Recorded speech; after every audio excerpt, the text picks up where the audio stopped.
Hi friends, season sambar செய்வது எப்படின்னு பார்க்கலாமா?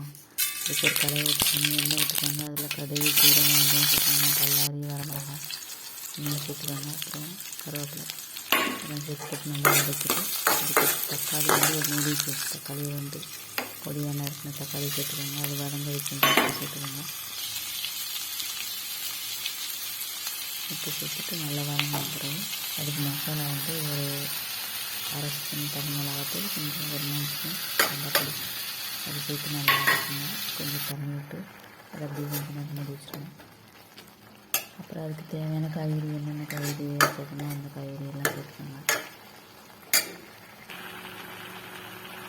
காய்கறியெல்லாம் சேர்த்துட்டு அதை கொஞ்சம் தண்ணி விட்டு அந்த காய்கறி பற்றி மூடி வச்சுக்கோங்க. மூடி வச்சுட்டு அப்புறம் அதுக்கு தேவைக்கிறப்ப புளி கரைசல் ஊற்றிக்கோங்க. ஊற்றிட்டு அந்த பச்சை வாடை போதுட்டையும் கொஞ்சம் நேரம் மூடி வச்சுக்கோங்க. அதுக்கப்புறம் நாங்கள் வேக வச்சுக்கோங்க. நம்ம பருப்பில் மஞ்சத்தூள் சேர்த்துட்டு அதனால் மஞ்சத்தூள் பண்ணல அந்த வேக வச்ச பருப்பை உள்ளே கொட்டிடுவோம். கொட்டிச்சு ஒரு 10 நிமிஷம் கொதிக்க விடுங்க. கொதிக்க விட்டுட்டு அதுக்கப்புறம் நான் ஒரு அரை ஸ்பூன் வெல்லம் போடுவேன் டேஸ்ட்டுக்காக. தேவைப்பட்ட சேர்த்துக்காங்க. அப்புறம் லாஸ்ட்டில் கொத்தமல்லி தூவி இறக்கிடுங்க.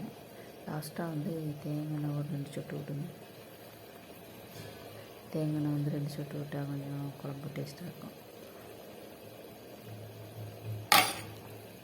இந்த மாதிரி நீங்களும் செஞ்சு பாருங்கள். பிடிச்சிருந்தால் லைக் பண்ணுங்கள்.